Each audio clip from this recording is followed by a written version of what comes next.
राधा राधा राधा स्वामी दयाल की दया, राधा स्वामी सहाय, राधा स्वामी। प्यारी साध संगत जियो, भाइयों बहनों, जितने भी आप सत्संग लाभ के लिए उपस्थित हुए हो, शांति से बैठ के सत्संग लाभ उठाएं।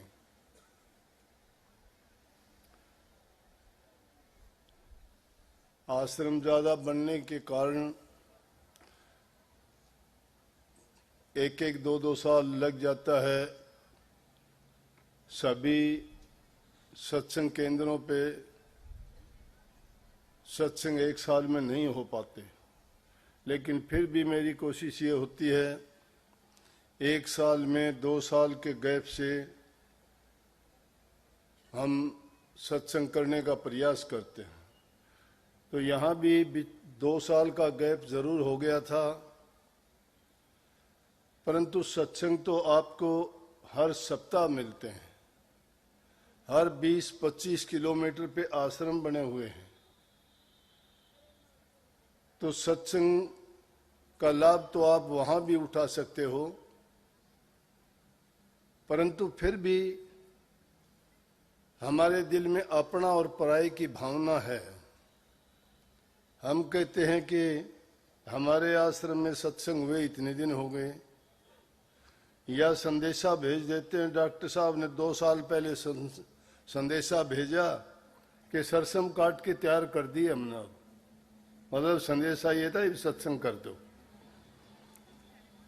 तो मैं कहता हूं ये चिंता आपकी नहीं, मैं खुद ये चिंता करता हूं कि किस आश्रम में कब सत्संग करना है। नंबर 1, ये देखना पड़ता है मौसम का कि कहाँ शेड है, कहाँ बरसात में भी सत्संग होता है, हो सकता है, कौन से आश्रम में गर्मी में सत्संग हो सकता है, कौन से आश्रम में सर्दी में सत्संग हो सकता है। लेकिन ये इस बात को नहीं समझ दिए, तो कहते हैं अब देखो गर्मी का मौसम था, संगत ज्यादा आने के कारण ये कुछ माताएं बहनें धूप में बैठी हैं, धूप में बैठी हैं, शरीर है, तकलीफ हो सकती है। कोई बीमार हो पहले से ही, ऊपर से गर्मी का मौसम।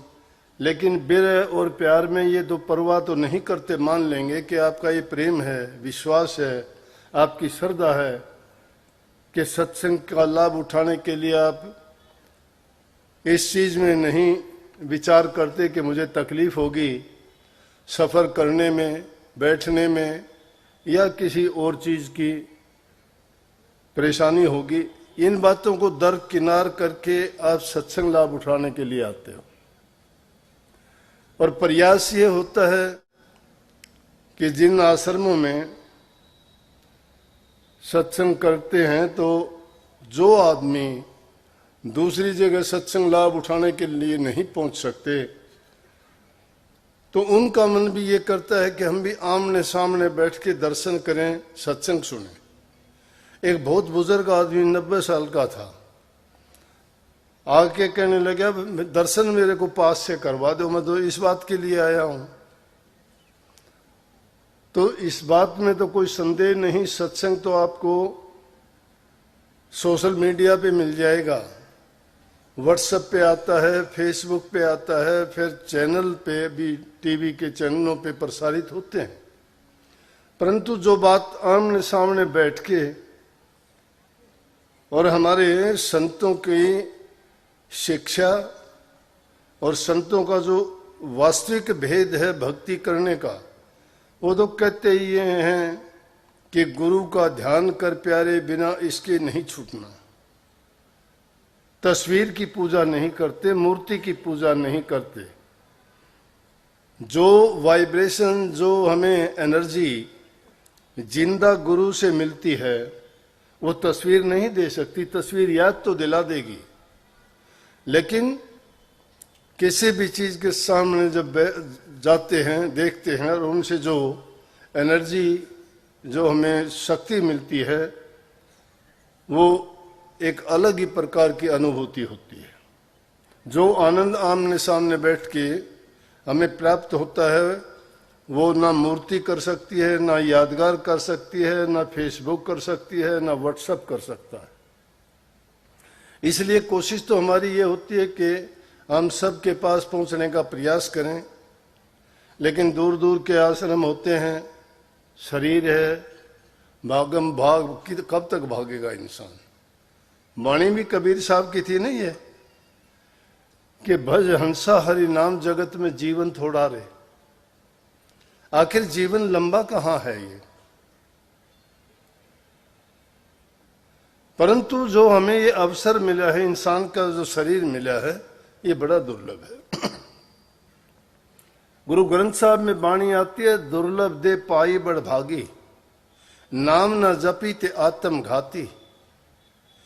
मर ही जाहि जो बिसरत नाम, नाम बिहुना जीवन कोने काम। खात पीत खेलत हस्त विस्तार, कौन अर्थ मृतक श्रृंगार। दुर्लभ दे पाई बड़ भागी। निस्संदेह इंसान का शरीर, ये हमें जो जीवन मिला है,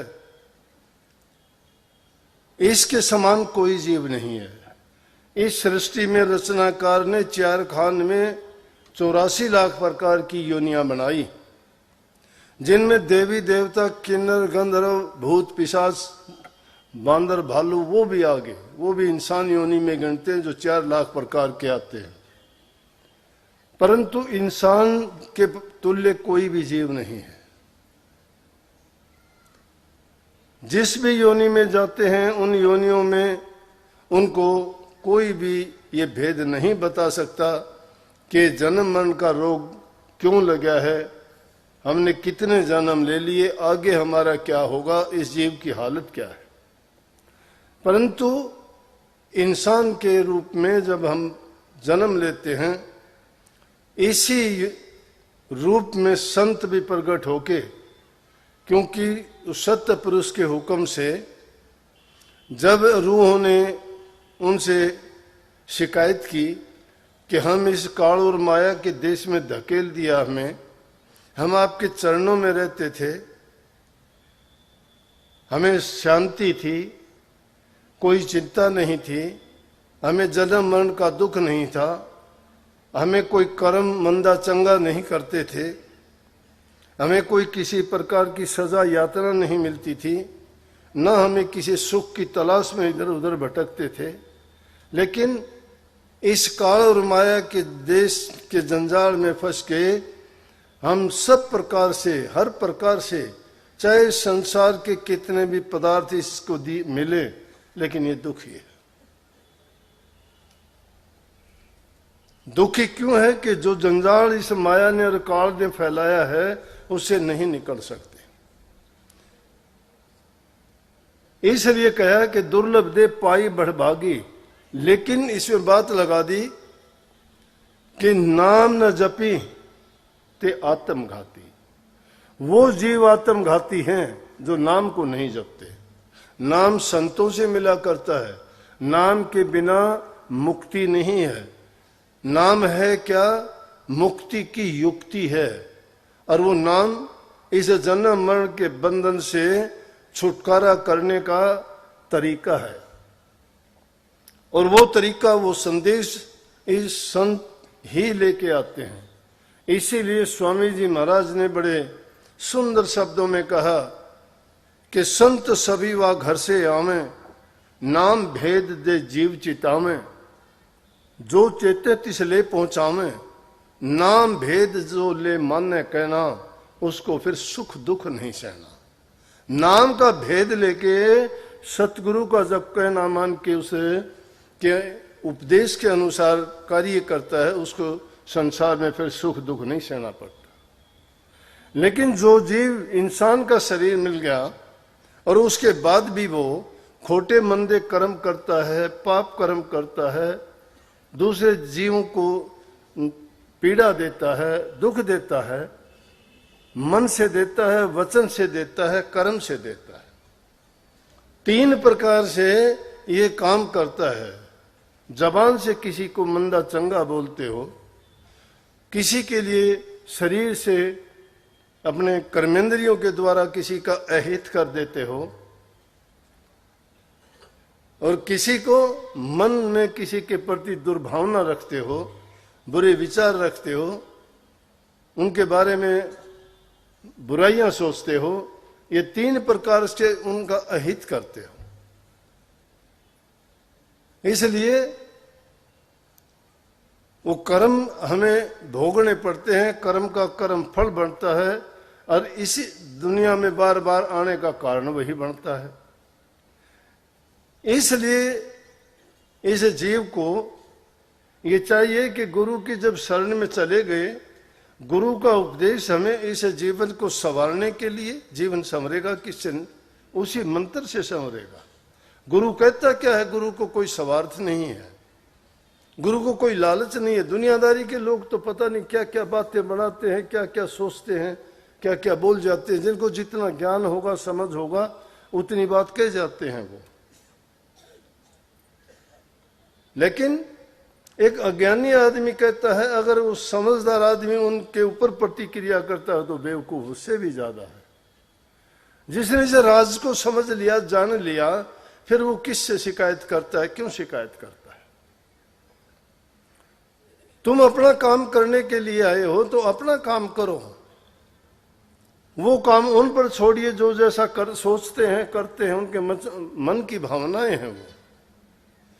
तो इसलिए कहते हैं हमारा मुख्य काम होना चाहिए उस नाम की कमाई करना, भक्ति करना। और गुरु का कोई स्वार्थ नहीं है हमसे। गुरु तो हमारे कल्याण के लिए, हमारे हित के लिए, हमारे सुख के लिए। हम सुख भी तो क्या सुख ढूंढते हैं, दुनियादारी के पदार्थों के सुखों को सुख मानते हैं। कोई धन का लालची है, कोई संतान के लिए भाग्या फिरता है, कोई महल मकानों के लिए भाग्या फिरता है, कोई मान प्रतिष्ठा इज्जत के लिए कोशिश करता है। अहंकार बन जाता है, मैं धनवान हूं, मैं ऊंचे कुल का हूं, मैं बलवान हूं, मेरे पास ये है, मेरे पास मेरा पद ऊंचा है, लोग मुझे दुआ सलाम करते हैं। ये क्या है? अहंकार। अहंकार आने के बाद में इंसान खुद कर्ता बन जाता है, वो फिर परवाह नहीं करता। संत इसीलिए उस अहंकार की जड़ काटने के लिए सेवा का अवसर देते हैं। और कभी कभी तो ऐसे अवसर भी आ जाते हैं कि उनको अगर सख्ती भी करनी पड़ती है तो शिष्य के लिए कभी कभी कटु वचन भी बोल दिया करते हैं, ताकि उनके अहंकार को तोड़ दिया जाए। अगर उनका अहंकार नहीं तोड़ा जाए तो शिष्य गिर जाता है। उनके अहंकार को तोड़ने के लिए कभी कभी वचन कड़वा बोलना पड़ता है, कभी कभी उनको सिखाने के लिए उनके साथ बड़ी सख्ताई से पेश आना पड़ता है। कभी भी वो बिगड़ने नहीं देते, उनके विचारों में कभी बुराई नहीं आने देते, क्योंकि इंसान में बुराई तो भरी पड़ी है, पहले से ही भरी पड़ी है। जिसने संसार रचा है उसने पहले ही इनकी जो नकारात्मक शक्तियां हैं, नेगेटिव पावर्स को एक्टिवेट करके भेजा है। किसी को चोरी करना सिखाने की जरूरत नहीं, बदमाशी करना सिखाने की जरूरत नहीं, अपने आप सीख जाते हैं। कोई स्कूल, कॉलेज, पाठशाला हमने तो देखी नहीं हो, फिर भी सीख जाते हैं। कहां से सीखी? इसका मतलब नेगेटिव पावर्स वो पहले से ही एक्टिवेटेड है, लेकिन पॉजिटिव पावर्स वो संत भेद देते हैं, वो नाम से जगाई जाती है। बाकी तो इंसान का क्या है? सुंदर कपड़े पहनना, शरीर की लीपा पोती करना। ये नहीं कहता कि इसको कभी सफाई ना करो, खूब स्नान करो, अच्छे से करो, अच्छे कपड़े पहनो, लेकिन ये मुर्दे जैसा श्रृंगार है शरीर का श्रृंगार तो। अरे अंदर में मैल भरी पड़ी है, बाहर का श्रृंगार आपको क्या काम देगा? अंदर की सफाई तो नाम से होगी, भक्ति से होगी, विश्वास से होगी, श्रद्धा से होगी, सेवा से होगी। अगर आपके हृदय में सच्चाई है तो बाहर की आपको जरूरत ही नहीं है।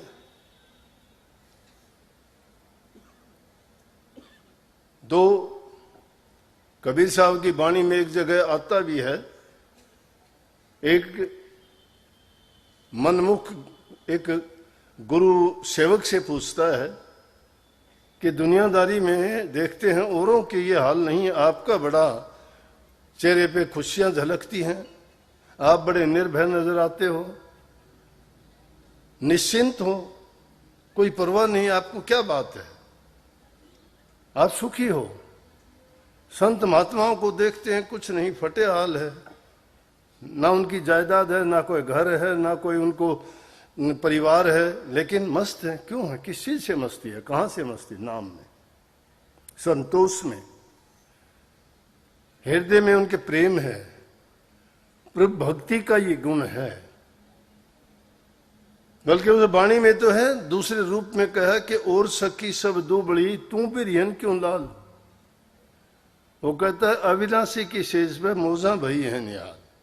अविनाशी, अविनाशी प्रभु के बारे में कहा, उसका विनाश नहीं होता, वो सदा है, अटल है, अजर है, अमर है, अविनाशी है वो, कि उसकी सेज पर मौज है, मस्ती है, खुशियां हैं। हम क्यों होंगे? हम दुबड़ी क्यों होंगे? दुबड़े तो वो होंगे जिनको संसार के पदार्थों की लत लगी हुई है, ये रोग है, ये बीमारी है। ये बीमारी भी कैसी बीमारी है और निकलती नहीं है। वो बुराइयां जब तक हम त्यागते नहीं है, खुशी के बारे में हम ज्ञान ही नहीं है, पता ही नहीं क्या खुशी है भक्ति की, मन नहीं टिकता है हमारा। जितनी शैतानियां करता मन करता है, यहां बैठे बैठे भी शैतानी कर देगा। सत्संग सुनने के लिए आए हो, लेकिन वहां कोई एक बच्चा भी घूमता दिख जाए, नजर वहां चली जाएगी, सत्संग से दूर हो जाओगे, क्योंकि मन नहीं है, मन टिका हुआ नहीं है। तुम्हारा मन उस सत्संग के लिए नहीं, वो पहले से ही विचलित है, टिका हुआ नहीं है। ये नाम की शक्ति है। अभी एक पत्रकार भाई आया था, वो कहने लगा जी कहते हैं भजन 2-2.5 घंटे तक कैसे कर लेगा इंसान, कोई टिक जाएगा? मैं कहने लगा 24 घंटे भी टिक जाएगा, 24 घंटे भी, 1 सेकंड भी नहीं हिलता। ये मनमुखों की दुनिया नहीं, गुरमुखों की है। भक्ति करने वाले गुरमुख होते हैं, जिनकी वृत्ति हमेशा जब लग जाती है तो दुनियादारी के काम करते रहो, वृत्ति उनकी नहीं हटती। वृत्ति संसारियों की हटती है, उनको यहां बैठे बैठे भी यूं ढूंढते रहेंगे, क्या देखूं मैं, सत्संग से कोई सरोकार नहीं, क्योंकि मन नहीं टिका हुआ, उनको आनंद और रस नहीं आता सत्संग में। और जिसको आनंद और रस आता है, कईयों के तो आंसू टपकने शुरू हो जाते हैं, कई टकटकी लगा के देखते रहते हैं, कई अपने कानों को खोल के आश्चर्य अचरज करते हैं, और कई अपने आप को कोसते भी हैं कि देखो जो काम हमें करना चाहिए वो नहीं करते। उन बातों को अपने मन के, अपने विचारों और ख्यालात से तुलना करके सोचते हैं बैठे बैठे। इंसान का मन गिराता है, मन चोर है, मन ठग है, मन लुटेरा है, मन राजा है, मन बादशाह है, मन गुरु है, मन सेवक है, मन ही मीठा है, मन ही कड़वा है, मन ही शत्रु है, मन ही तुम्हारा रक्षक है, मन ही तुम्हारा भक्षक है। दोष सारे मन में है, मन तुम्हारे अंदर में है, यही तुम्हें विचलित करता है, नहीं टिकने देता। नाम कहां से लोगे? एक कीड़ी मिस्री के पहाड़ पे रहती थी, बड़ी मोटी ताजा मिस्री खाती आराम से। दूसरी कीड़ी मिली, उसको देख के कहने लगी बहन तू बड़ी मोटी तकड़ी है, क्या खाती है, कहां रहती है? बोली कि मैं तो मिस्री के पहाड़ पे रहती हूँ। बोले मिस्री कैसी होती है? बोला बहुत मीठी होती है। बोले अच्छा, तो मैं भी आके एक दिन देखूंगी। बोले हाँ आओ। उसने निमंत्रण दिया। वो मिस्री रहती थी नमक के पहाड़ पे, नमक खाती थी, नमक खा खा के गड़ी पड़ी, वो बिल्कुल कमजोर। वो गई मिस्री के पहाड़ पे, तो मैं मान जाता है तो उसको अच्छे से परोसते हैं। उस कीड़ी ने बेचारी ने उसको मिस्री अच्छी से अच्छी ढूंढ के ले आई पहाड़ में से, उसके सामने रखी कि ये खाएगी, मेहमानबाजी की उसकी। लेकिन उसने जब मिस्री खाई तो बोली बोल कैसे लगी? होठ निकाल दिए। बोली क्या लगी? कड़वी पड़ी है ये तो। वो हैरान होगी कि सारी जिंदगी मैं तो इसके लिए तो बहुत अच्छे से अच्छे लाई, उसको इसने तो एक सेकंड नहीं लगाई, उसको बिसरा दिया, कहने लगी अच्छी नहीं है। उसने सोच लिया इसके अंदर कमी है कोई ना कोई। बोली एक दिन मैं तेरे पास चलूंगी। जाके देखा तू कहाँ रहती है, जाके देखा तो उसने भी उसको परोसा, तो उसने मुंह में लियो, कड़वा एकदम नमक सारा। बोले मैं तो ये खाना खाती हूँ। बोली तेरा मुंह पाट। उसका मुंह खुलवा के और देखा तो उसमें नमक की डली थी। बोला कि ये कारण था तेरा जो तुझे मिश्री मीठी नहीं लगने देती थी, दोबारा खा तू। उसने दोबारा उसको मिश्री खिलाई, मुंह वाली निकलवाई तो उसको मिश्री बहुत अच्छी लगी। बोली कि वाक्य में तू तो ये खाती है तो इसीलिए तो मोटी ताजा है। बोला कि मुझे पहले कड़वी क्यों लगी? बोला तेरे मुंह के अंदर नमक की डली थी, क्योंकि तू वो खाती है, तेरे मुंह के अंदर वही भरी पड़ी थी। इसी प्रकार से हमारे दिलों में भी बुराइयों की डली दबी पड़ी है। ये भक्ति के जो आनंद है वो हमें अच्छे नहीं लगते। भक्ति का आनंद तो जब आएगा जब हमारा मन पवित्र हो जाएगा, शुद्ध हो जाएगा, बुरे विचार निकल जाएंगे। जो विकार हमारे अंदर भरे पड़े हैं, बुरी आदतें हमारी हैं, निंदा की, चुगली की, बुराई की, सोचते रहते हैं कुछ का कुछ दूसरे के बारे में। अरे अपनी चिंता नहीं करते, कहते तुझे पराई क्या पड़ी, तू अपनी आप न मेर। दूसरों की चिंता करते जीवन बिता देते हैं, जो काम करना चाहिए था वो नहीं करते। इसीलिए कही कि इन चीजों को एक तरफ करके उसे नाम की कमाई किया करो। नाम में वो शक्ति है जो किसी चीज में नहीं है। हम छोटी छोटी बात के लिए कभी पंडितों को, कभी ज्योतिषियों के पास, कभी गुरुओं के पास, कहीं साधुओं के पास, कभी मूर्तियों के आगे मत्थे रगड़ते हो, कई तीर्थों पे जाके मन्नत मांगते हो। अरे मांगते क्यों नहीं? तुम्हारे अंदर में बैठा हुआ है वो शक्ति आपके पास है।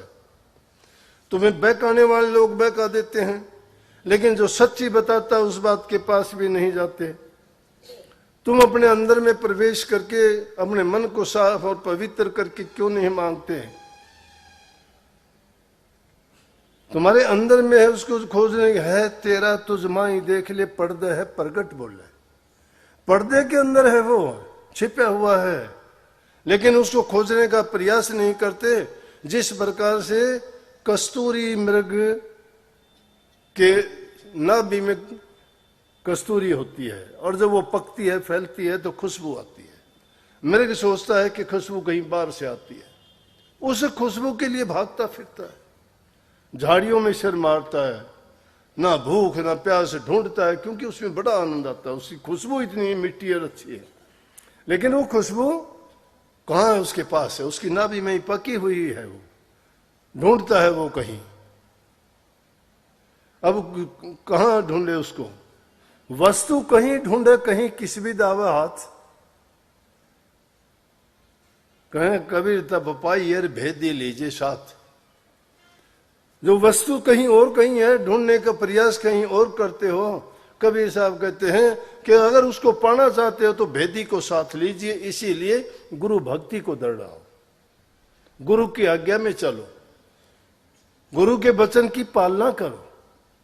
गुरु क्या कहता है? गुरु कहता है कि तुम जो जो नाम की कमाई करते चले जाओगे, तुम्हारे जन्म जन्मांतर के कर्म की गठड़ी जो लेके आए हो इस मन दुर्लभ देह में, उनको सबसे पहले उन पाप कर्मों की गठड़ी को दूर फेंक दो। तुम्हें जगत नहीं लगेगी। जगत तो उनको देनी पड़ती है जो गठड़ी सिर पे लेके चलते हैं। सामान भर रखा है उन्होंने, तो जगत तो देनी पड़ेगी उसकी। जिन्होंने उस गठड़ी को उठा के और साथ ले जा रहे हैं तो उनको कहां जाने देंगे? रोक लेंगे रास्ते में ही। काल, माया और यम की तीन चौकियां ऐसी हैं जीव को नहीं आगे बढ़ने देती। लेकिन जो नाम के रसिया हैं, जो नाम की कमाई करने वाले हैं, हिम्मत नहीं किसी को उनको छू भी दें। नाम में बहुत शक्ति है, आजमा के देखा करो। नाम का सुमरण भी अगर तुम कर लोगे तो तुम्हें पता लग जाएगा कि नाम का महत्व क्या है। छोटी छोटी बातों के लिए तुम दूसरों के पास भागते हो, पाखंडों में पड़ जाते हो, आके कहते हो कि किसी ने कुछ बता दिया, किसी ने कुछ बता दिया, और उसको तुम सत्य मानते हो। बताने वाला तुम्हारे अंदर में बैठा है, वो शक्ति तुम्हारे पास है। उस नाम की कमाई किया करो। तुम्हें लिख के दे रखा है, उसको भुनाओ। लाल आपके पल्ले में बंधा हुआ है, लेकिन उसका मूल्य नहीं जानते, नहीं समझते। अपनी खुद ही को अपने अहंकार को दूर करो। जिन आपने खुद ही गंवाई ते सब अजाबों छूटे। जिन्होंने अपने खुद ही को गंवा दिया, बेखुदी जिसने अपना ली, जिन आपने खुद ही गंवाई ते सब अजाबों छूटे, ते ही जगात के ही लागे, जेड़ा पंड सरूचा छूटे। खुद ही गंवाई ते सब कुछ पाई, इन खुद ही बहुत घर टूटे। ये खुद ही ने बहुत घरों को लूट लिया है, अहंकार ने। इसको दूर हटाइए। अपने विचारों को शुद्ध और पवित्र बनाइए। ये चिंता ना करो कि हमें करना क्या। हम तो ये चिंता करके सोचते हैं कि शायद हम जो करते हैं वही सही है। नहीं, ये करने की आजादी है, बोलने की आजादी है, सोचने की आजादी है। तीन ही तरह से कर्म करते, तीनों चीजों की आजादी हमें मिली हुई है, कोई मना नहीं करता। कुछ भी करो आप अपने लिए करते हो, कुछ भी सोचो अपने लिए सोचते हो, और कुछ भी बोलो, आजादी है, बोल सकते हो। बोलना, सोचना और करना तीन चीज हैं, लेकिन इन तीनों चीजों को अगर तुम सच्चाई के साथ अपना के चलो तो तुम्हारा जीवन अपने आप पवित्र हो जाएगा। इसलिए कई नाम ना जपीते आत्मघाती। ये नाम की कमाई आत्मघाती कैसे है? जो नाम की कमाई नहीं करते वो आत्मघात जैसा है। नाम की कमाई करोगे वही तुम्हारे काम आएगी। उसको दूसरा कोई ना बटा सकता है, ना ले सकता है, ना छीन सकता है। तुम्हारा अपना काम है वो। दूसरों के लिए तो जीवन हम सारा लगा देते हैं, खोटे मंदे कर्म भी करते हैं, पाप भी कर देते हैं। किस लिए? औरों के लिए। अपने लिए क्या किया हमने? अपने लिए वो कर्म है जो तुम नाम की कमाई करोगे, वो तुम्हारे काम आएगा, और कोई चीज तुम्हारे।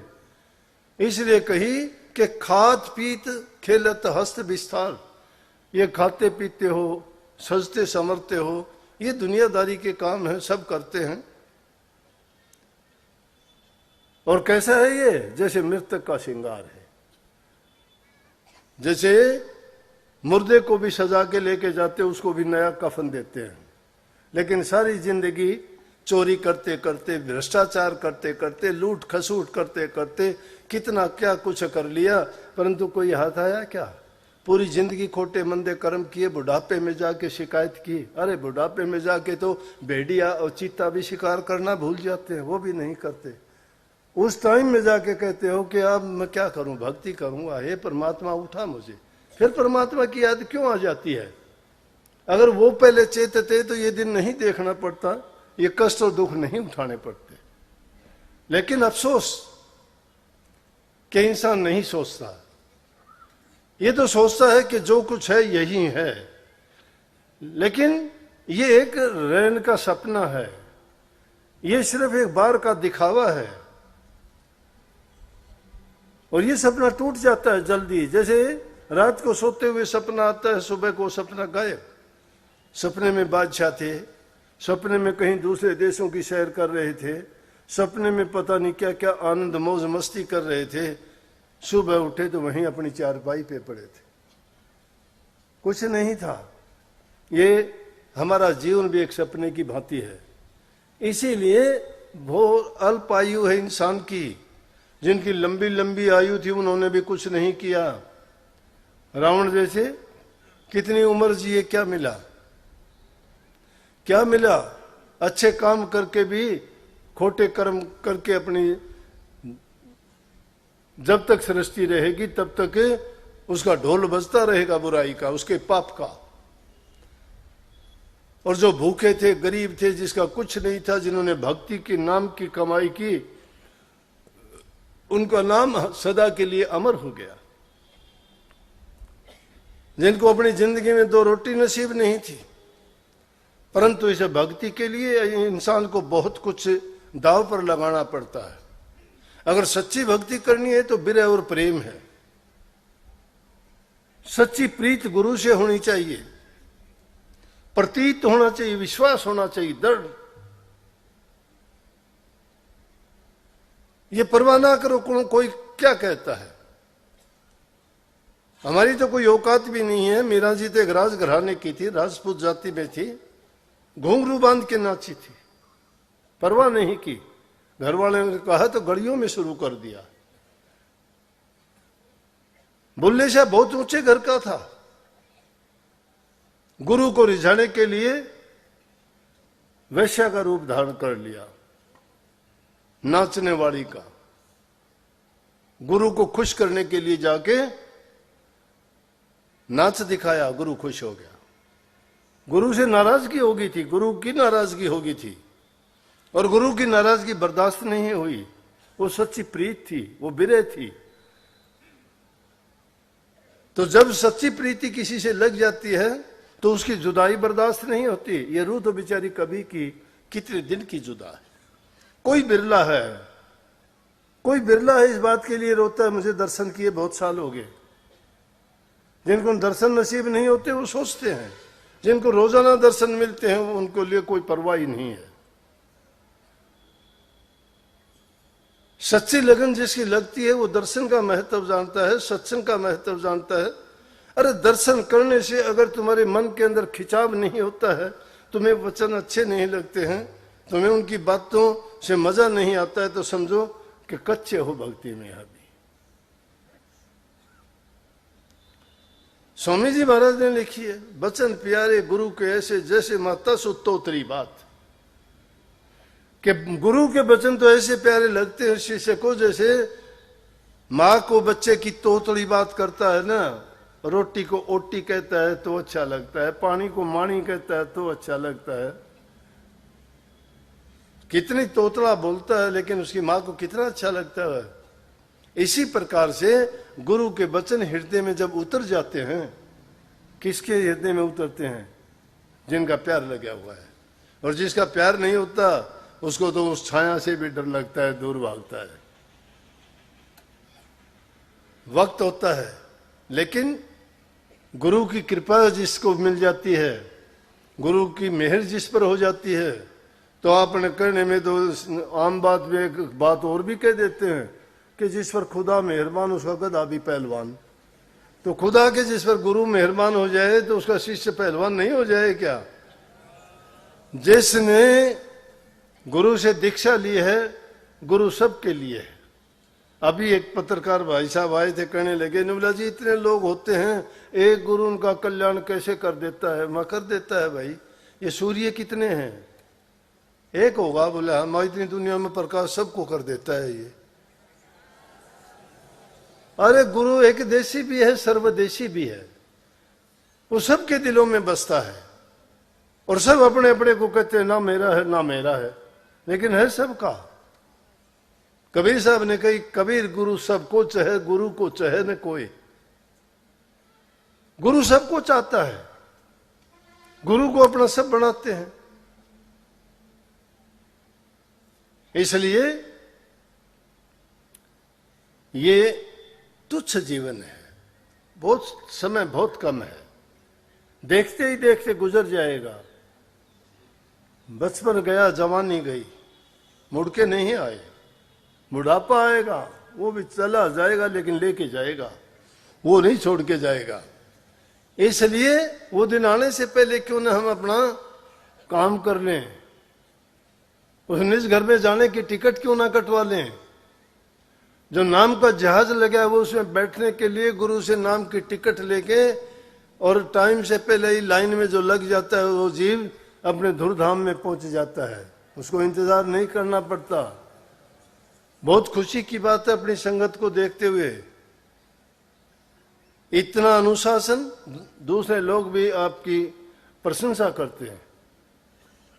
पंजाब से भी एक दो मिले, मेरे को कहने लगे कि आपके कोई सेवादार भी विशेष कभी दिखाई नहीं देते, फिर भी आपकी संगत। मैं कहने लगा सेल्फ डिसिप्लिन्ड है, मैं अपने आप ही वो कर लेते हैं सारा काम।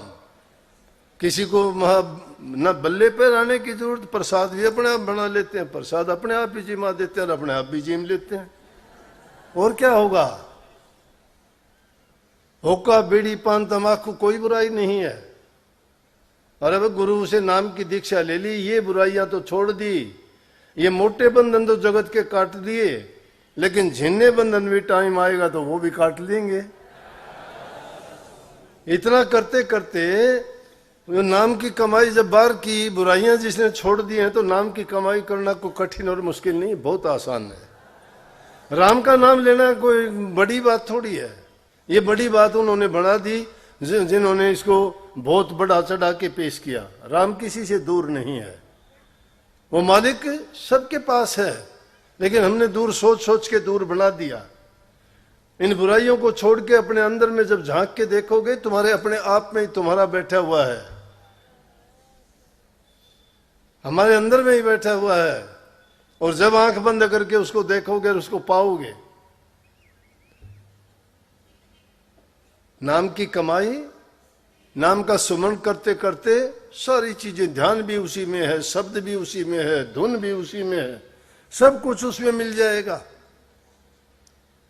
बहुत अच्छा अवसर मिला है। ये दुर्लभ जीवन है, ये दुर्लभ समय भी है। ये कलयुग जैसा वक्त फिर नहीं आना। कलयुग जैसे थोड़े समय में जीव का कल्याण कभी नहीं हुआ। सतयुग में लाखों ने 70-80 हजार वर्ष तक तप किया और फिर भी उनको घर अपनी मंजिल नहीं मिली। त्रेता युग में भी नहीं मिली, लेकिन कलयुग में आसानी से सत्संग के द्वारा नाम की कमाई करने से सबको सुलभ होगी। गृहस्थ में रहते हुए, गृहस्थ जीवन को भोगते हुए, अपने जीवन को जिन्होंने अच्छा, पवित्र और शुद्ध मन बनाया, उनका सहज में ही कल्याण हो गया। इसीलिए सहज योग है राधा स्वामी मत्सुर शब्द का योग। सारे काम करते हुए इस बात को कभी ना भूलो कि हमारा लक्ष्य क्या है। मनुष्य जीवन का लक्ष्य है कि इस जन्म मरण की बेड़ियों को काट देना। और जन्म मरण की बेड़ियां कैसे कटेंगी? नाम की कमाई करने से। सारे काम जब करते हो तो नाम क्यों नहीं जपते? नाम क्यों नहीं जपते? सोच के अपने आप फैसला किया करो कि हम खाने में होशियार हैं, पहनने में होशियार हैं, दुनिया के और दूसरे आनंद भोग पदार्थों में उनके आशिक हैं, लेकिन जिसने हमें सब कुछ बख्शा है उसके आशिक क्यों नहीं हम? सारे काम छोड़ के भी जो काम हमें नहीं करना, जो काम हमें करना चाहिए वो क्यों नहीं करते? वो काम तो सर्वप्रथम करना चाहिए, उसके बाद दूसरे काम करने चाहिए। नाम के लिए कोई आडंबर, कोई पाखंड और कोई पाबंदियां नहीं है। नाम हर चीज को पवित्र करने वाला है, उसको कोई वक्त और कोई समय नहीं है। जब भी तुम्हें समय मिले उसी समय लग जाया करो। रात में जब भी जाग आ जाए उसी समय लगो। अगर टाइम बना के करोगे तो तुम तो वो ख्याली भक्ति करते हो। ख्याली भक्ति से कल्याण नहीं होगा। ख्याली भक्ति कहते हो मैं 1 घंटा बैठूंगा, 2 घंटे, 2.5 घंटे बैठूंगा। 2.5 घंटे बैठ के क्या ध्यान करेंगे हम? किस चीज का करेंगे? टाइम का ध्यान करेंगे हम तो फिर, कि टाइम हो गया कि नहीं हो गया। टाइम को बार बार देख भी लेंगे, शायद वो उगाड़ के देखा ये टाइम हो गया। मेरे साथ तो बीती है ऐसी बातें, मैं इसलिए कहता हूं कि भाई इतने टाइम बैठना था, वो टाइम हो गया कि नहीं? नहीं हो गया, फिर उल्टे बैठ गए। तो शायद आपके साथ भी बैठता हुआ, इसलिए मैंने जो परेशानियां आई थी वो आपको भी मैं बता देना चाहता हूं। होता है कि नहीं होता? इसलिए उसकी परवाह ना किया करो। अगर 10 मिनट के लिए भी बैठते हो तो 10 मिनट में भी आपको ये होना चाहिए, भूल जाया करो अपने आप को। ये मैं शॉर्टकट रास्ता बताता हूं। जब भी तुम ध्यान और अभ्यास के लिए बैठते हो, नाम का सुमरण करते करते तुम्हारी ये अवस्था हो जाती है कि आपको ये पता ही नहीं कि आप नींद में हो, आपको ये पता ही नहीं कि आप ध्यान में हो, आपको ये पता ही नहीं आप नाम का सुमन करते हो। आपको ये भेद नहीं होना चाहिए मैं बैठा हूं, सोया हूं, खड़ा हूं या क्या करता हूं। ऐसी अवस्था में जब पहुंच जाओ तो आपको कहो कि आपका तो बहुत बहुत लंबा चौड़ा ध्यान हो गया। एक पल का इस प्रकार का ध्यान लग गया हुआ, मैं कहता हूं हजारों में आपके पापों को धो डालेगा। और वही सच्चा ध्यान है। ये ध्यान नहीं है, ये बनावटी ध्यान नहीं है, ये वास्तविकता है। उसमें धीरे धीरे करके, लेकिन जो ध्यान है वो चेतक ध्यान भी है। चेतना के साथ जो ध्यान करते हो उसमें आपको सब याद भी रहता है, दिखाई भी देता है। सब अंदर के जब रूहानी दर्जों पर चढ़ते चले जाते हो तो वहां की वो भी आपकी सुरत चलती जाती है, नृत्य उसको देखने का काम करती है, आप ख्याल रहता है। ये नहीं है कि आप उसको भूल जाते हो, नहीं, ये दूसरी अवस्था है। परंतु ये नाम का सुमरण करना, ध्यान करना भी 3 प्रकार का है। 3 प्रकार का क्या है कि एक है पहली प्रकार का अपने किसी कार्य के लिए कि सतगुरु मेरा ये काम होना चाहिए, उस ख्याल को लेके तुम भक्ति करते हो। हे सतगुरु मैंने इतना आपका नाम का सुमरण करा, मेरा ये काम करो। एक तो होया कि अपने स्वार्थ के लिए नाम का सुमरण किया हमने। दूसरा है किसी दूसरे का अनिष्ट करने के लिए कि हे मालिक उसने मुझे बड़ी परेशानी दी है, बड़ा दुख दिया, उसका नाश कर। हाँ, ऐसा भी करते हैं, ये दूसरी प्रकार का ध्यान है। लेकिन जिसमें ना तुम्हारे लिए कोई स्वार्थ है, कोई चाहत को लेके भी नहीं बैठते, ना ही किसी का अनिष्ट करने के लिए बैठते हो, वो तीसरी प्रकार का तुम्हारा जो ध्यान होगा वो तुम्हारा वास्तविक ध्यान है, वो तुम्हारा वास्तविक अभ्यास है, वो तुम्हारे काम आएगा। इनके अंदर समय बर्बाद करना है। अरे जब तुम उस ध्यान में चले जाओगे तो तुम्हें जो चीजें हैं तो उनकी सब की पूर्ति अपने आप होती चली जाएगी, मांगने की जरूरत नहीं है। कबीर साहब कहते हैं सब आए उस एक में, डाल पात फल मूल, अब लेने को क्या रहा गए जब पकड़ा मूल।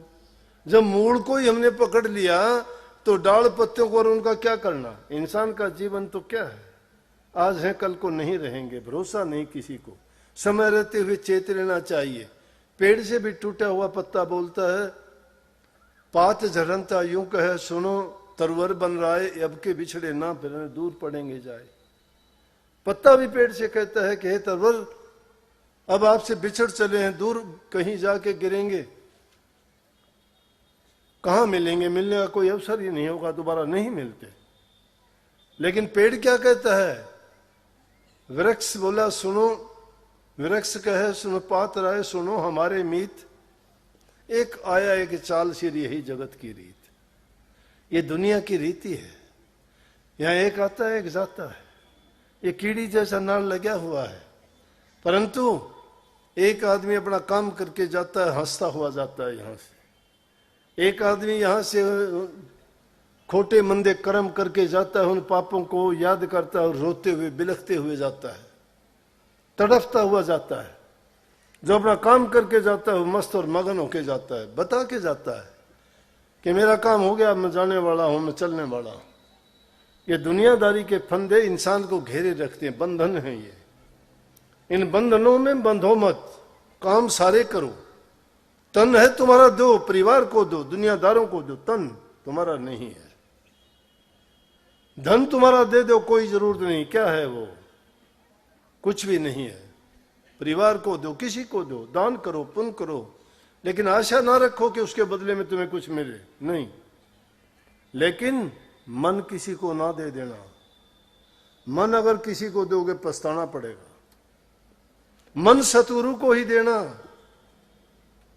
वही उसको संभाल के रखेगा। और किसी को मन दे दिया ना, पछताना, रोना पड़ेगा। रोते बिलखते नहीं देखते, कितने कहते हैं मेरा दिल तोड़ दिया। दिल टूटता तो नहीं है, ये तो बार बार जुड़ता है। ये कुम्हार का घड़ा नहीं है कि एक बार टूटने के बाद दोबारा ना बने। मिट्टी का बनाया हुआ घड़ा टूट जाता दोबारा नहीं बढ़ता। और चीज तो शायद सोने चांदी की टूट जाएंगी, सोना संतजन ये 100 बार टूटने के बाद भी जुड़ जाते हैं, लेकिन मिट्टी का बनाया हुआ कुम्हार का घड़ा जैसे दोबारा नहीं बनता, इसी प्रकार से इसका दिल का टूटा हुआ भी दोबारा से नहीं जुड़ता। तो सारी दुनिया के काम करो, काम करते हुए काम में अपने मन को ना फंसाओ, मन को ना फंसाओ। नेकी कर दरिया में डाल का मतलब क्या है? करते जाओ भूलते जाओ। गीता का उपदेश क्या है? कर्म करो भूल जाओ। कर्म के बदले में आस ना रखो। अगर कर्म की आस रख ली तो आस तुम्हें फिर दुनिया में ले आएगी, और दुनिया में आके कोई सुखी नहीं रहा है।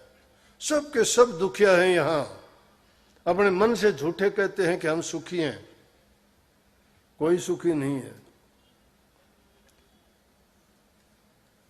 धन्य सुख ढूंढने वालों धन वालों से पूछ लो, वो भी ये कहते हैं हम बहुत दुखी संसार में। क्या कहते हैं? धन सुख नहीं दे। कोठी बंगले कारों की भाई कमी नहीं जिन पास में, वो भी के कहते हैं हम बहुत दुखी संसार में। भाई भतीजे कुटुंब कबीला बहुत बड़ा परिवार है, और दिख रोज कचेड़ी भाई आपस की तकरार में। सुख कहाँ है सर? सुख संतों की शरण में है, सुख नाम में है, सुख भक्ति में है, सुख दीनता में है, सुख गरीबी में है। इसलिए नाम की कमाई करो, संतों की शरण में जाके उनसे एक ही दात मांगो कि हे मालिक, मेरे से जिंदगी में नेक और अच्छे कर्म करवाना, बुराइयों से बचाना। जो इंसान जैसे ख्याल और विचार लेके चलता है वो एक दिन वैसा बन जाता है। अगर तुम अच्छे और ख्याल विचार लेके चलते हो तो नेक बन जाओगे। सच्चे खोजी बन के चलोगे तो तुम अपनी मंजिल को पा जाओगे। जो जो तुम अभ्यास करते चले जाओगे तो तुम अपनी मंजिल को पा लोगे। मंजिल दूर नहीं है, लेकिन यहां बैठे बैठे 1000 कोस मानते हो तो वो सिर पर 1000 कोस बैठी रहेंगी। चलना शुरू कर दोगे तो जितना चलोगे उतनी मंजिल कट जाएगी, कम हो जाएगी। और धीरे धीरे करके जिन्होंने चलना शुरू कर दिया वो धीरे धीरे पालेंगे। जल्दबाजी नहीं करने की कोई जरूरत नहीं। और फिर ये भी कई बार आके शिकायत करते हैं, मेरा भजन सुमन जी क्या होगा, बस इतनी कृपा कर दो, मेरा तो ये काम मुझे आप पार लगा देना। भाई पार लगाने का काम तो तुम्हारे बस में है। तुम्हारे हाथ में नाव दे दी, अपनी अपनी चलाओ और पार जाओ। अब वो जहाज वाला काम जो है जब होगा तो वो नाव लेके जहाज तक पहुंच जाओगे। अब कमाई करते नहीं हो, सारा दो करेगा गुरु करेगा, गुरु नहीं करेगा। गुरु ने करना था कर दिया, गुरु से ज्यादा तुम्हारी संभाल करेगा, कदम कदम पर करेगा। तुम गुरु के हो जाओ, गुरु तुम्हारा हो जाएगा। गुरु तुम्हारा हो जाएगा, गुरु को अपना बना लो। गुरु अपना कैसे बनेगा? नित्य प्रति अभ्यास किया करो, नाम का सुमन किया करो, ध्यान में जाके मांगा करो गुरु से। फिर देखो गुरु तुम्हारा होता है कि नहीं होता। फिर देखना तुम्हारे काम संवरते हैं कि नहीं संवरते। फिर देखना तुम्हारी बुरी आदतें छूटती हैं कि नहीं छूटती। नित्य प्रति के ऐसा करने से तुम्हारी जो खोटी नीयत है, बुरे ख्यालात हैं, वो सब के सब दूर होते चले जाएंगे। हृदय पवित्र होता चला जाएगा, और शुद्ध और पवित्र हृदय में ही प्रभु का वास होता है। फिर भजन करना कठिन बात नहीं है। ये तो कठिन हमें कब तक लगता है कि संसार के कामों में सदियों से फंसे हुए हैं और उनमें से निकलना बड़ा कठिन है। लेकिन धीरे धीरे करके जब हम शुरू करेंगे तो एक दिन हो जाएगा। धीरे धीरे रे मना धीरे सब कुछ होए, माली सींचे सो घड़ा तो ऋतु आए फल होए। फल तो टाइम आने पर मिलेगा न। ये नहीं कि हम अपना काम करके अब अभी सोच लें कि परिणाम अभी मिल जाए। परिणाम मिलने में समय लगेगा।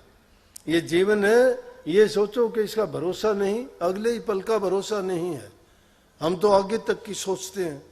बल्कि ख्याल आया था, इसलिए कह भी देता हूँ, अपने रोड आश्रम से आए, आके कहने लगे जी हमें 5-7 दिन के लिए आश्रम चाहिएगा अपना रोड वाला। माँ अच्छा, मैं बोला कब चाहिएगा? तो उन्होंने बताया पता नहीं 7 मार्च से लेके 10 मार्च तक। मैं बोला मार्च तो चाली, आज 31 मार्च होगी। नहीं बोला ना 2025 में। ओ तेरी के, ये तो 1 साल का दावा करें। मन में बोला, मैं उन्होंने नहीं बोला कुछ भी। ओ महा खूब करियो भाई, खूब करो। 1 साल का पता नहीं क्या क्या घटित होगा। कोविड आ गया था, सब क्यों बंद हो गया। अरे भाई जब टाइम आएगा तो सब कुछ मिलेगा। टाइम का भरोसा ना करो। कल नाम काल का है, कल किसने देखा आएगा, आया भी तो क्या जाने वो काम नया क्या ले आएगा। हैं? कल कल करते काल आ गया, घड़ी काल की टली नहीं। काल की घड़ी टलती नहीं है, काल रुकता नहीं है। शुभ अशुभ हम देखा करते हैं, समय नहीं देखता। समय तो चलता जाता है। शुभ वही घड़ी होती है जिस घड़ी में हमने शुभ काम शुरू कर दिया। मत चक्रों में पड़ा करो कि ये वास्तु खराब है, इसका ये खराब है, इसकी मंगल खराब है, इसका राहु केतु, ये इसमें मूड। कितने आके कहेंगे ये बच्चा मूड़ों में हुआ है। मैं बोले मूड़ बिना तो एक गेंदे का पेड़ भी कौन लाग गए भाई। बिना मूड़ के कोई चीज होती है क्या? हर चीज मूड़ से होती है। मूड़ तो जड़ने के हैं, लेकिन बेवकूफ बना दिए। कितने बोले मूड़ा में है, मूड़ के उसे थम ही बता दो भाई, कौन सी बुरी बात है मूड़ बोलो। बिना मूड़ का कोई चीज हो ही सके, फिर क्या तंडरिया करो मूड़ते हैं। फिर कहेंगे काल सर्प योग से, वो क्या उसे भाई। सांप लड़ तो जा तो काल सर्प योग हो गया, और सांप नहीं लड़िया तो काल सर्प योग की शाह। अजीब अजीब बात नहीं। कोई मंगलिक से मंगल तो हम तो हिंदी में मंगल अच्छे ने कहा करा, तो हमने बुरा क्यों कर ला गया मांगलिक। नहीं बोला ना लड़की से तो इसका पति इसने छोड़ देगा या मर जाएगा, और लड़का से तो उसकी पत्नी मर जाएगी, पता नहीं इसने छोड़ दे। मंगल कड़े होया, अमंगल हो गया वो तो। फिर मंगली क्यों कहो। पता नहीं दुनिया ने कैसे कैसे ये बातें बना के लोगों के दिमाग खराब कर दिए। इन बातों में ना पड़ा करो भाई, सच्ची भक्ति किया करो। प्रभु के हाथ है ये सारी चीज, लेकिन हमारे हाथ में क्या है उसको याद करना। जो सबके काम संवार है उसको याद किया करो ना। अमंगल होगा तो मंगल कर देगा, काल सर्प योग होगा ना तो उसने वो घोड़ा सर्प योग, घोड़ा योग कर देगा, और जो मूल होगा ना उसके फल योग कर देगा। इन चिंताओं में ना पड़ के सच्चा काम किया करो। भक्ति का रास्ता, सच्चे रास्ते पे चल के नाम की कमाई करोगे ना, ये इस तरह वाले पाखंड छूटते चले जाएंगे। इन दुनियादारी की बातों में साधु होके माने सुन, उसका मुखड़ा देख के कौन। तुम साधु होके, साधु साधना करते हो ना। साधु कौन होता है? साधु सोई जो साधन करता तज के आलसवाद विवादा।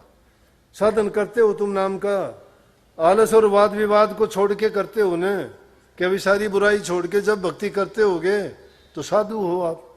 और फिर कहता है कि साधु हो के मानने सुन, उसका मुखड़ा देख के कौन। फिर तो बुरा काम हो गया। साधु कहाँ हुए? घरों में प्यार प्रेम रखा करो, बूढ़े बुजुर्ग की इज्जत कदर किया करो, अपने बच्चों को संभाल के रखा करो।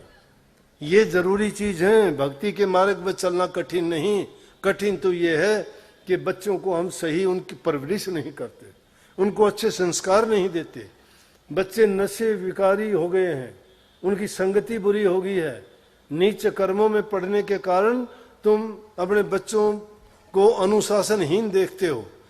फिर क्या करते हैं कि रोजाना देखते हो कि कहीं गोलियां चलती हैं, कहीं चोरियां होती हैं, कहीं सड़क पर देखते हैं जवान जवान बच्चे लापरवाही के कारण। अगर उनको अच्छी शिक्षा दी जाए, सही समझाया जाए तो वो बच्चे कभी भी रास्ते से भटकेंगे नहीं। अब तो देखते हैं नशे की प्रवृत्ति बढ़ती जा रही है। क्यों, कैसे बढ़ेगी? ये हमारी कमी है। हम अपने बच्चों को संभालते नहीं। हमारा बच्चा कहाँ जाता है, किसके पास बैठता है, कैसी संगति है, क्या खाता पीता है, कहाँ से लाता है। तुम्हारा बच्चा है, उसके पास अच्छे अच्छे फोन है, किसी का मोटरसाइकिल लिए फिरता है, तुम्हें पता ही नहीं कहाँ से लिया। कहेगा तुम्हें क्या, तुम्हें तो जवाब देता है तुम्हें क्या। अब क्या करोगे? माँ बाप की संपत्ति तो उसकी संतान है, संतान उसकी ये हालत है। रोजाना शादी बनती है, शादी टूट जाती है, शादी होती है तो गलत होती है। बोलते हुए थोड़ा अच्छा नहीं लगता ये बात। काफी बच्चे कह देते हैं कि गांव की गांव में शादी करेंगे। अब कैसे शादी कर लेंगे? पहले तो गुआंड में भी किसी लड़की को दूर देखते थे तो बड़ी बहन मानते थे, और पास से गुजरते थे और पता लगता उस गांव की लड़की है तो उसको पैसे दे के आते, रुपया दे के आते। रुपया बड़ा चीज था कि तू मेरी बहन है भाई, हमारे पड़ोस के गांव की है तुम। अरे अब तो गांव की गांव में कहते हैं शादी कर लेंगे। अच्छी बात है, हम ये नहीं कहते कि करो, लेकिन ऐसे ढंग से करो तुम्हारे माँ बाप खुश हों, जो तुम्हें तुम्हारे सामाजिक ताना बाना जिससे छिन भिन ना हो, अच्छी बात करो, लेकिन संस्कारी बच्चे होंगे वो ऐसी चीजों में नहीं पड़ेंगे। ये कोर्ट कचहरी के धक्के क्यों खाने पड़ते हैं? रोजाना देते हो जवान बच्चों की हालत क्या देखते हो? इसलिए उनको संभालना, उनको अच्छे संस्कार देना। एक एक बच्चा होता है, कहते हैं इसको कोटा भेज दो जी। कोटा क्या पढ़ेगा? कितने बच्चे हैं? बोले एक ही है। और वहां क्या पढ़ लेगा? क्या पढ़ाओगे? अगर तुम्हारा पढ़ने वाला बच्चा होगा तुम्हारे पास भी पढ़ लेगा, और ना पढ़ने वाला होगा तो चाहे इसको कैम्ब्रिज यूनिवर्सिटी में भेज दो, वहां भी नहीं पढ़ेगा।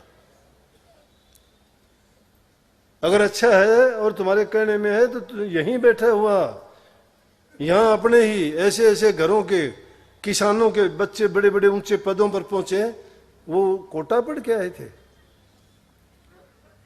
या सिक्कर पढ़ के आए थे? वो तो पढ़ने की जगह बच्चा अकेला पढ़ लेगा। अब्राहम लिंकन कहां पढ़ने गया था? उसका बाप था, खेत में ले जाता था हाथ पकड़ के, अमेरिका का राष्ट्रपति बना। स्ट्रीट लाइट में बैठ के पढ़ता था। दिए की प्रकाश में पढ़ने वाले हमने ऊंचे ऊंचे पदों पर देखे। आर्मी में गए तो कर्नल जनरल बने, अगर सिविल सर्विसेज में रहे तो डीसीएसपी, इनके ऊंचे पदों पर गए, और शिक्षा विभाग में गए तो बड़े बड़े इंजीनियर, डॉक्टर, वकील, ऐसे ऐसे बने। क्यों? संस्कारी बच्चा होगा जिनको चिंता है, जो असली माँ बाप का है, और जिस माँ बाप ने उसको अच्छे गुण, अच्छे संस्कार दिए हैं, तो उनको कोई शिकायत का मौका कभी नहीं मिलता। अब बच्चों के प्रति हम लापरवाह हैं। मैं ये कहा करता हूं, बच्चों की इच्छा पूरी नहीं करनी, जरूरत पूरी करो, जरूरत पूरी करो। उनकी जरूरत है, वो चीज उनको दीजिए। इच्छा तो पता नहीं क्या की क्या कर लेंगे, वो पूरी अगर करनी शुरू कर दी फिर काबू नहीं रहेंगे। ये माता बहनों के, सास बहू के झगड़े रोजाना घरों में, अरे कोर्ट कचहरियों में क्यों पढ़ते हो?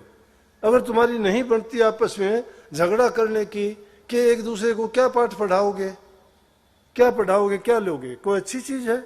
लड़की जाके कोर्ट कचहरी में खड़ी होती है, 10 आदमी देखेंगे, इज्जत से देखेगा कोई? क्या पढ़ाओगे? उसको परमात्मा पर छोड़िए, उसने गलत किया, परमात्मा सजा देगा। कह दीजिए कि अगर तू खुश नहीं है तो तू अपने घर, मैं अपने घर, चलो फैसला। लेकिन नहीं करते। क्यों नहीं करते? वही बात आ जाती है। हम फैसला इंसान खुद करना चाहता है, परमात्मा पर फैसला कब छोड़ते हैं हम? कह दे उसको, मन की शांति आ जाएगी। रोजाना कोर्ट कचहरियों में जाने से शांति मिलेगी? अगर किसी का है तो उसी टाइम कह देगा, ले भाई करवा ले मेरे से जो करवाना हो। वहां क्या मिल जाएगा? परंतु कैसे समझाए? इसलिए अगर परमात्मा पर विश्वास है तुम्हारा तो उस पर छोड़िए। वो किसी के साथ गलत नहीं करता, वो न्याय करने वाला है। उसकी कोर्ट कचहरी में जाने दीजिए आपके केस को। यहां तो तुम फैसला कर लोगे, कोई भी कर लोगे, लेकिन उसकी दरगाह में फैसला झूठा नहीं होगा, वो सच्चा होगा। वहां से वो नहीं बच सकता कोई भी। इसका मतलब तो परमात्मा पर यकीन ही नहीं, अपने आप पर यकीन करते हो। संस्थाएं हैं, ठीक है, छोटी मोटी बात है उनके लिए थी, लेकिन जिद किसी बात की कर लोगे तो वो जिद पूरी थोड़ी होती है। भाई अगर कोई गलत कह दिया हो तो माफी मांगता हूं मैं, क्योंकि समाज की हालात को देखते हुए कई बातें देखते हैं टेलीविजन पे, अखबारों में, और इन पे सोशल मीडिया पे, या मेरे पास रोजाना आते हैं, उनको देख के मेरा दिल बड़ा दुखी होता है। इसलिए उन बातों को देखते हुए मेरे बात मुंह से निकल जाती है कई बात ऐसी। तो ऐसी कोई बात हो तो आप बुरा ना मानना, मेरी बात अच्छी लगे वही आप लेके जाइयो, आपका फायदा करेगी। आपको बुरी लगती हो वह छोड़ दियो, मैं मेरी अपने आप रख लूंगा। सबको बहुत बहुत आशीर्वाद। मेरा तो इतना ही कहना है कि नाम की भक्ति किया करो, वो तुम्हारे काम आएगी। इन सारी चीजों को छोड़ दियो, कोई साथी है ही नहीं किसी का, ना तुम्हारा माँ बाप ने साथ देना, ना भाई बंधु ने साथ देना, ना पति संतान ने साथ देना। तुम्हारा साथ तुम्हारे कर्मों ने देना। अपना कर्म सुधारो, कर्म बनाओ, नाम भक्ति करो, उसमें कोई तुम्हारे विघ्न पैदा नहीं कर सकता, वो तुम्हारे काम आएगा। ये दुनियादारी के नाते तो टूटने वाले हैं, कोई 2 दिन में, कोई 10 साल में, कोई 15 साल में। छोड़ के चले जाते हैं, क्या मिलेगा? 2 ही दिन पहले एक औरत आई, जवान लड़का 18 साल का, बोले जी आपने प्रसाद दिया था, लड़का होया था, अब 18 साल का हो गया था, पता नहीं क्या छोटी मोटी बात हुई, देखते ही देखते उसने गोली खा ली, वहीं मर गया। अब दुनिया उजड़ गई उसकी औरत की।